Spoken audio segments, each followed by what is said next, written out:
Boa noite. Quando você vê um jornalista cobrindo casos especiais como os da área de polícia, não imagina o risco que ele pode estar correndo. Recentemente, o jornalista Tim Lopes, da Rede Globo, foi assassinado no Rio quando fazia uma reportagem sobre o tráfico. Tim não é o único. Só no ano passado, pelo menos 37 jornalistas morreram no Brasil por motivos relacionados ao seu trabalho diário. Hoje aqui no Mídia, vamos conversar sobre os riscos da profissão. Com a gente, Joel Vieira, radialista e aluno da FAESA, e Marcos Monteiro, jornalista de polícia do jornal A Gazeta. Obrigada pela presença de vocês aqui no programa. Vietnã, Afeganistão, Bósnia, muitos jornalistas morreram na cobertura de guerras. Mas essas mortes, elas acontecem também na cobertura do dia a dia. Como você, Joel, enfrenta os riscos da sua profissão? Com serenidade, ponderação. O jornalista que cobre a área policial, ele tem que ser, antes de qualquer coisa, equilibrado. Se ele não tiver equilíbrio para poder lidar com os problemas pertinentes ao dia a dia da área policial, é melhor até que ele desista o mais rápido possível. Caso contrário, ele pode se meter em alguma atrapalhada. Porque ele, no caso aí, ele trabalha dentro da própria polícia, ele trabalha com os serviços da polícia, como o serviço secreto, muitas das vezes sabe até coisas que o próprio serviço secreto não tem conhecimento, e ao mesmo tempo ele tem um universo dentro da própria criminalidade. Ele tem acesso aos traficantes, aos pistoleiros, aos assaltantes, aos trombadias. Então, ele tem que saber lidar com tudo isso. Ele tem que saber que uma coisa que ele adquire como informação no mundo do crime, ele não pode passar para a polícia. Ele tem que exercer o papel dele, que é ser o porta-voz da sociedade, trabalhar essa informação de forma isenta. E o Marcos está aqui, cobre a área policial no jornal, ele sabe também que muitas vezes a polícia tenta tirar do profissional de comunicação uma informação que ela precisa, que ela necessita e que o repórter sabe. E o repórter não pode servir de X9 para a polícia, muito menos para o mundo do crime. Ele tem que pegar as informações e, a partir daí, trabalhar de forma, vamos dizer, jornalisticamente falando, para que possa deixar o seu público bem informado. Então, tem que ter ponderidade, equilíbrio, serenidade. E você, Marcos? Boa noite. O Joel utilizou uma palavra que resumiu o que eu penso sobre isso. Você ter equilíbrio em todas as suas ações, entendeu? Você está pisando em dois terrenos pantanosos, entendeu? Que é o lado da polícia, a parte da polícia mal preparada, que é uma pequena parte, você tem que conviver com ela, e a parte da criminalidade. E você ter equilíbrio, ter ponderação e tomar alguns cuidados, como, por exemplo, eu trabalho há 12 anos nessa área com 2 de ausência. Eu tenho o carro não é no meu nome, eu tenho o telefone não é no meu nome. Isso aí eu aprendi quando eu cobria em 89 e 90 o crime organizado, entendeu? Porque uma simples placa de um veículo no meio da rua, se você der uma fechada num cara e ele resolver e te buscar, ele te acha antes de você chegar no seu local. Como lidar com essas ameaças feitas, né, os jornalistas que estão apurando as denúncias? Tomando precaução. Eu já fui ameaçado dentro da Rede Gazeta. Depois desse episódio, eles colocaram lá um sistema de segurança, com roleta, com cartão magnético. O cara foi lá dentro falar que ia me matar. Eu simplesmente olhei para ele e falei que eu estava ali. Do jeito que eu estava ali dentro da redação, na minha mesa de trabalho. E ele saiu, eu fui embora para casa, morrendo de medo, mas ele está aí até hoje, e eu também. Joel, você já passou, né, por uma situação de risco. Em 1990, né, lá na casa de detenção, você foi refém. Como é que foi? Conta um pouco isso pra gente e fala se vocês teriam coragem de se arriscar novamente. Não. Tanto é que eu costumo dizer o seguinte: eu prefiro ser um profissional covarde e vivo do que ser um herói morto como foi o Tim. Eu cobri a área policial durante 12 anos. Eu até hoje tenho proposta de uma emissora de televisão no estado que eu diria que foge até a realidade do mercado capixaba. Ela me oferece 8 vezes mais o que eu ganho na Gazeta para trabalhar como repórter policial dela, cobrindo das 22 às 5 da manhã. Há 3 anos eles insistem nessa proposta. Eu não quero, por dinheiro nenhum. Não foi a questão da casa de detenção que marcou, mas foram vários fatos. Nós tivemos... Inclusive, você era o único radialista no dia? Da casa de detenção, sim. Mas isso marcou profundamente. Não foi só eu, foram vários profissionais. Nós chegamos por volta das 7h30 da manhã. Eu não estava escalado para ir à casa de detenção, porque eu estava na sala de imprensa.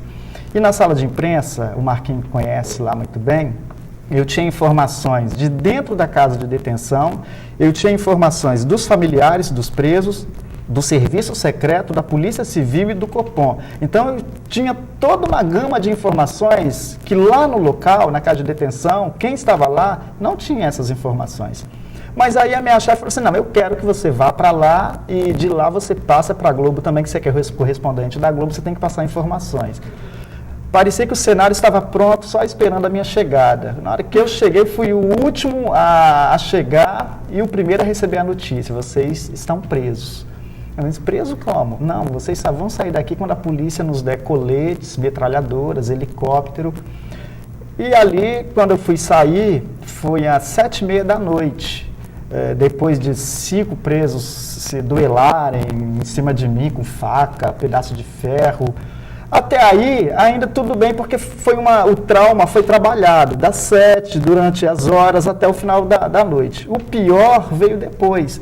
Quando eu achei que estava livre da casa de detenção, que eu fui sair, tinha um corredor da tropa de choque, e eles me confundiram com presos, e me deram coronhada, chutaram.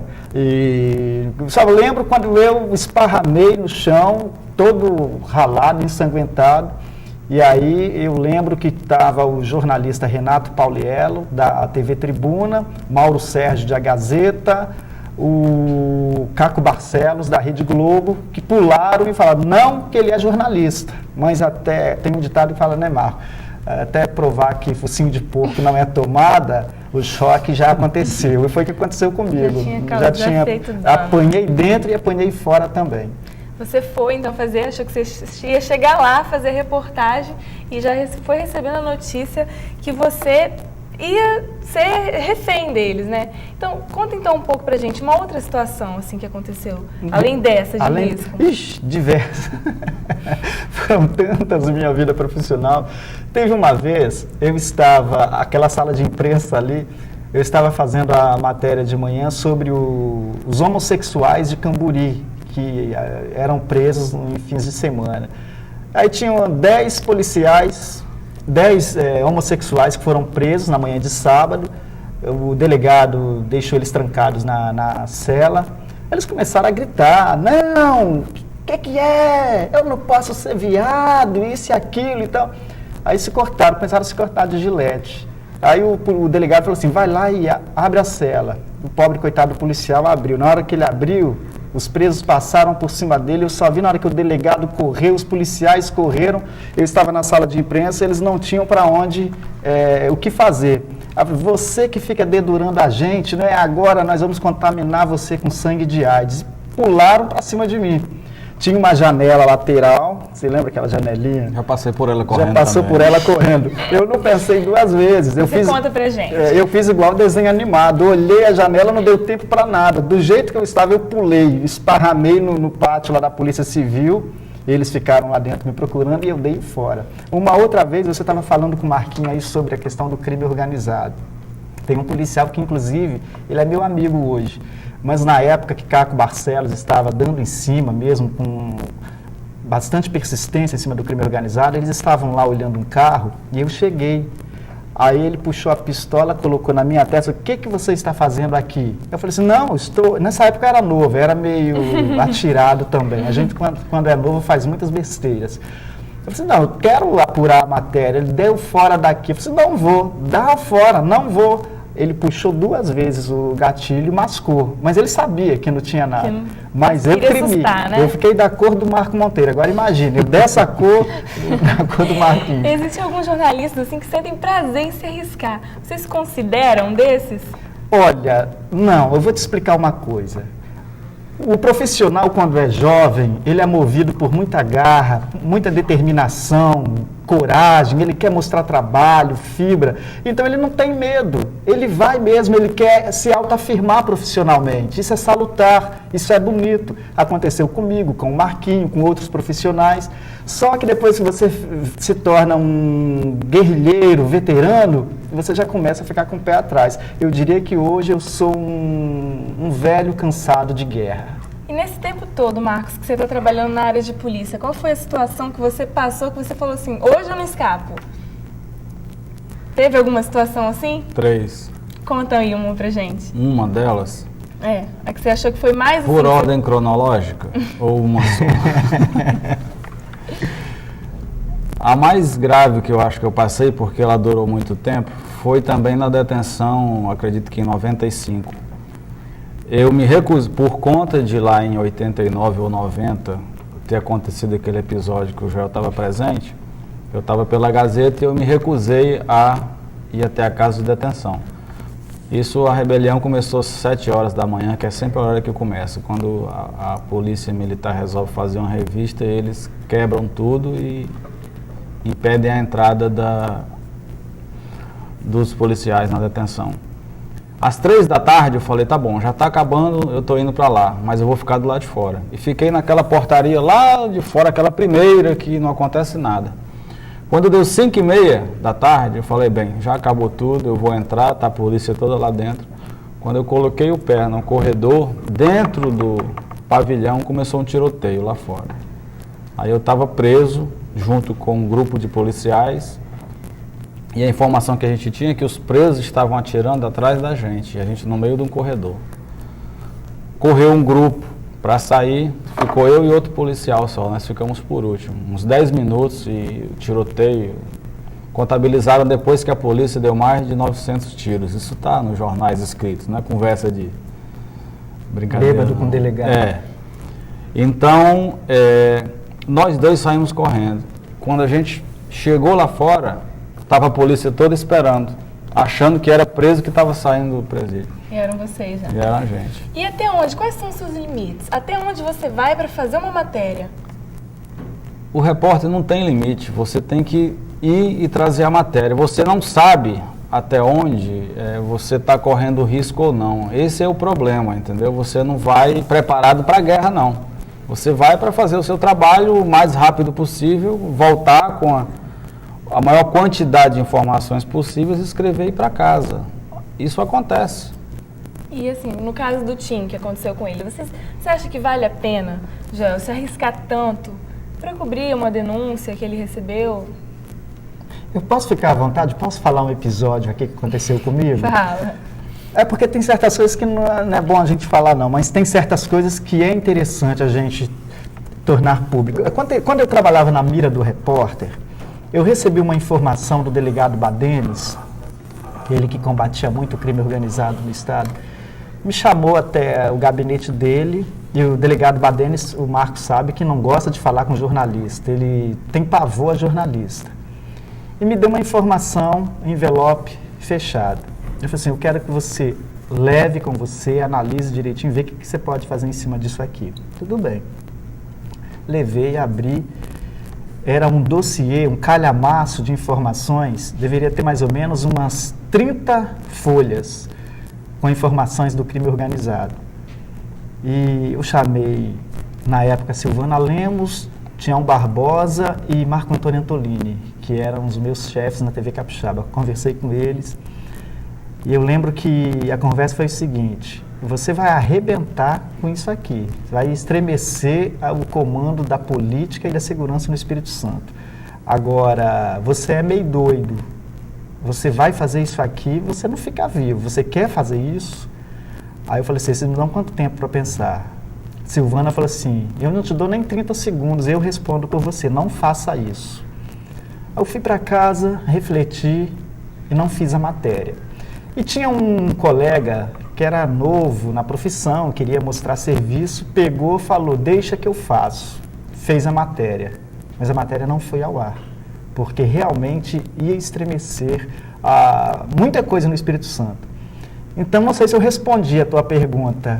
Por mais que você tenha vontade de fazer a matéria, mas você tem que pensar, você tem que refletir. E aí entra o papel da chefia, uma chefia responsável, que no caso foi a Silvana, Tião Barbosa e Marco Antônio Antolini que me deram o toque.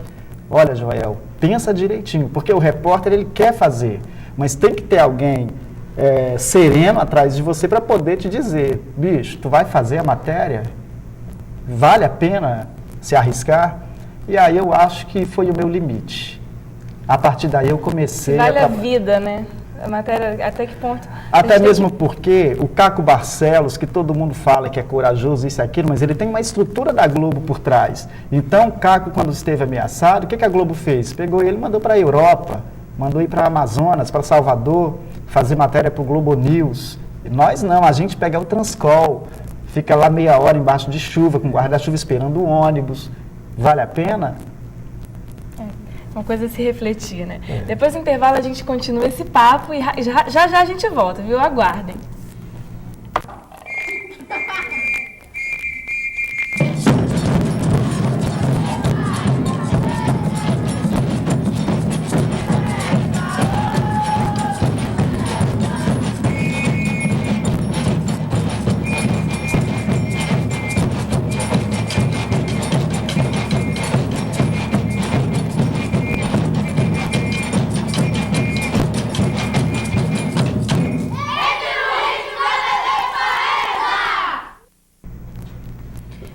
Hoje está discutindo os riscos da profissão do jornalista.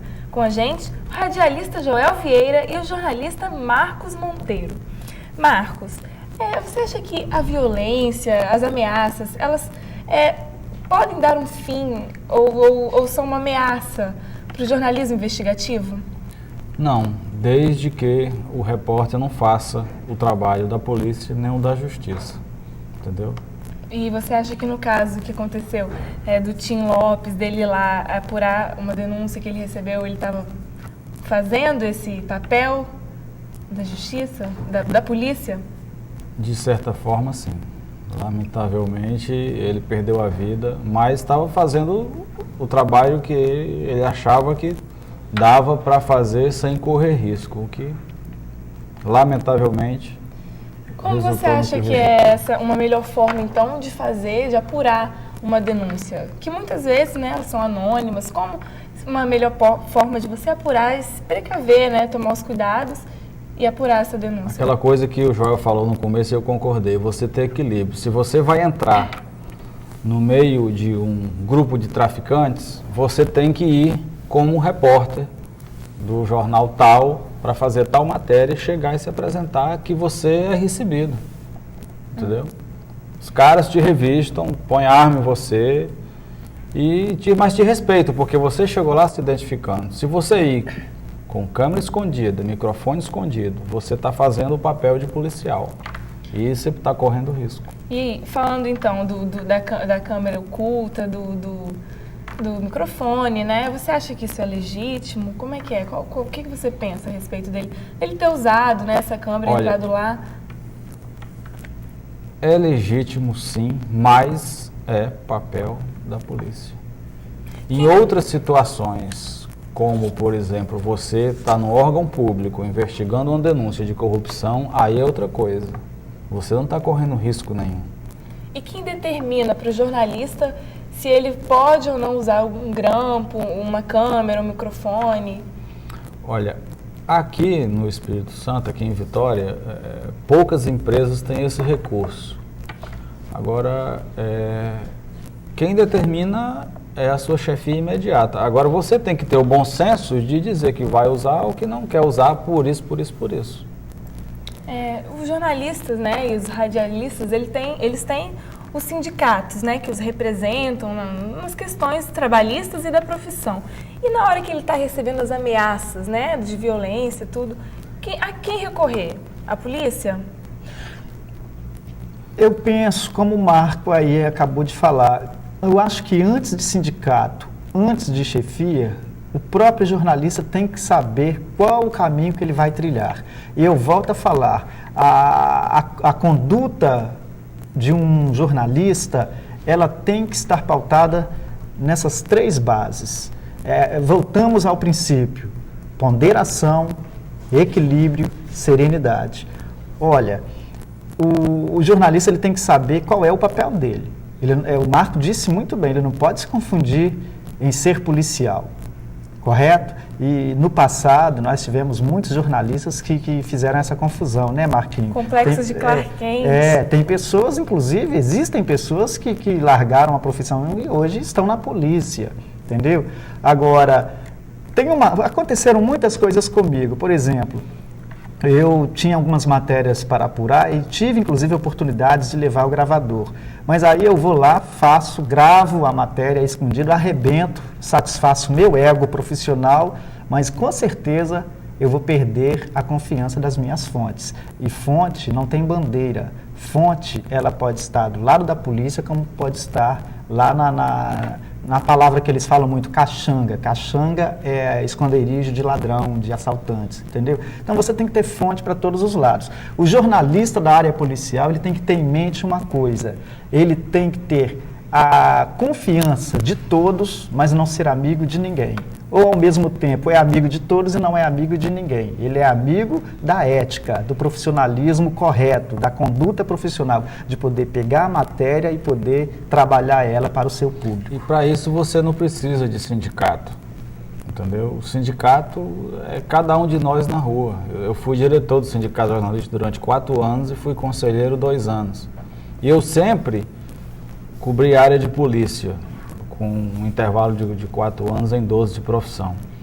E em algumas situações, eu tive que dizer que era diretor do Sindicato de Jornalistas para poder impedir que profissionais entrassem, por exemplo, numa situação que tinha refém. A polícia sempre usa um repórter porque o cara que está mantendo a pessoa como refém pede: eu quero a presença de algum repórter aqui para poder guardar minha vida. Eu disse: não vai. Eu vou, não vai. Não vai e a gente fica brigando, discutindo com o coronel da Polícia Militar, batendo de frente com ele no meio da rua, numa situação de risco que você tem que usar, dizer que é diretor de uma entidade, que você não vai permitir que um profissional ligado àquela entidade vá correr o risco que a polícia que tem que correr, que ela é que paga para isso, que ela é treinada para lidar com a situação, não um profissional. Olha, a respeito disso que o Marcos coloca, quando eu estava na mira, houve um assalto ao Bradesco de Carapina. E eu cheguei na hora. E o assaltante ligou para a redação, disse o seguinte: nós só vamos acabar com o assalto se Joel Vieira chegar aqui com a equipe dele. E eu falei assim: eu não vou entrar. Aí eu recebi uma ordem: não, Joel, vai lá porque é a empresa, o nome da empresa, do programa que está em jogo, e ele só aceita conversar com você. Aí eu respondi: olha, mas eu não sou bispo, não sou pastor, não sou Madre Teresa de Calcutá, não tem como. Eu recebi a ordem: vai. Fui. Na hora que eu cheguei na porta do Bradesco, o banco todo cercado, eu ouvi entre os policiais: Joel Vieira, você que fica dedurando a gente, né? Tá na mira, né? E agora, olha um teco. Aquilo ali ficou marcado. Aí acabou o assalto, o assaltante se entregou, acabou tudo. Mas aí quando eu cheguei na redação, eu falei assim: olha, aconteceu isso, isso e isso. Será que vale a pena? Outros assaltos aconteceram, me chamaram, eu não fui. Desligava o telefone, mandava dizer que não estava em casa. Teve um episódio que mandaram uma viatura na minha casa, na Ponta da Fruta, para me apanhar. Eu fui e fiquei na casa do vizinho, assistindo tudo, eles chegando na minha casa e tudo. Então, não aconselho, jornalista não tem que participar disso. O jornalista está lá para cumprir com o papel dele, só. Você falou isso, eu estou até lembrando que uma companheira, né, de Tim Lopes, de trabalho, Cristina, ela falou que ela nunca se sentiu, numa entrevista que eu li dela no Jornal da Folha, ela falou que nunca se sentiu tão vulnerável. Ela saiu do emprego, ela está escondida, ninguém sabe onde ela está, telefone e tudo. Qual que é? Ele também falou que passou por uma situação que eles ameaçaram tudo. Qual que é o papel dos veículos de comunicação em relação à segurança do profissional? Que segurança? Qual que é o papel, a função do veículo na segurança? É uma pergunta difícil de responder, até porque eu estou trabalhando numa empresa. A Gazeta, por exemplo, que é a empresa que eu trabalho, ela toma suas precauções, entendeu? De certa forma toma. Por exemplo, lá não entra ninguém se não deixar a identidade na portaria e tem um acesso limitado, restrito, você não circula por dentro da empresa, que as portas são todas travadas eletronicamente. Você tem que ter um crachá para aquele determinado ponto. Mas aí você está falando para mim sobre a segurança que eles têm no local. Sim. Eu quero saber, assim, qual a responsabilidade da segurança quando você está apurando uma matéria de polícia, como no caso de Tim Lopes, foi ele o motorista, entendeu? Quero saber qual é a segurança que eles podem oferecer, se isso é um papel da emissora, do veículo, né, no caso. Não, porque nem o seu editor sabe o risco que você está correndo na rua. Eu acho que a responsabilidade é sua, a vida é sua, você que tem que cuidar dela. Da sua, do fotógrafo e do E motorista. trato de deixar um bom seguro para a família, né? A gente viu aí como foi, assim, violento, né, o caso de Tim Lopes, como ele morreu. Não foi só violência, foi brutalidade, né, foi selvageria. Os traficantes estão, na reportagem da Veja, está falando que os traficantes, eles estão realmente, assim, onde os crimes são mais violentos, mais selvagens. Você acha que os traficantes, Joel, eles estão constituindo um estado paralelo com suas próprias leis? Olha, eu acho que já foi constituído esse estado paralelo há muito tempo. Agora, eu vou ser honesto, eu vou ser franco. Se eu tiver em uma situação, deu um pique de energia, um blackout, e eu estou perdido na rua pela madrugada, isso nunca vai acontecer. Mas se tiver de um lado o traficante e policiais, eu acho que eu corro para o lado dos traficantes. E você acha que tem como mudar isso, Marcos? Essa situação, mudar esse estado paralelo? É só um caso de polícia? Não. Isso é uma mudança a longo prazo e as soluções estão aí, todo mundo sabe quais são, né? Educação, saúde, segurança, transporte, salário. Daqui a 30 anos, talvez, isso se resolva. Enquanto isso, nós vamos plantar o que a gente vem colhendo há 40 anos. Porque tem uma verdade que precisa ser dita, é que se você for pegar os jornais, fazer uma pesquisa realmente, o Marcos sabe disso, ele está voltando para a área policial agora, no mundo do tráfico, nos assaltos, principalmente a bancos, a caminhões, tem sempre o dedo de policiais. A coisa não é o sujeito lá da favela, da palafita, não. Eles fazem parte, sim, mas tem gente da classe A, B, tem policiais, tem advogados, entendeu? Então precisa deixar isso claro, porque nós temos a mania de achar que o problema da criminalidade é o favelado. É o favelado, a violência está na ponta da arma. Muitas vezes vem Aquilo de ali cima. não é nada. Não, muitas vezes não, quase sempre. Quase sempre. E como que a mídia ela pode contribuir para alertar as pessoas contra o uso das drogas? Por exemplo, né? Por exemplo. Como ela pode alertar? Essa novela que passou recentemente, eu acho que foi o melhor exemplo disso, enfrentar o problema de frente. Entendeu? Agora, muito mais do que a mídia, eu acho que eu que sou pai, meus garotos têm 11, 9 anos, apesar de eles não morarem comigo, eu estou presente na vida deles, entendeu? Eu acho que muito mais do que a mídia, você delegar essa tarefa para a mídia, você pai, você mãe, entendeu? Você que tem o seu irmão, que você começa a perceber comportamento estranho, cabe a você, porque a droga está aí para todo mundo. Quem quiser usar, usa na universidade, no trabalho, na rua, na escola. Isso é público. Muito obrigada pela presença de vocês aqui no nosso programa. O Mídia hoje falou um pouquinho sobre, né, essa situação daí que a gente viu do Tim Lopes, dos riscos da profissão do jornalista. Uma boa noite para você e até o próximo programa.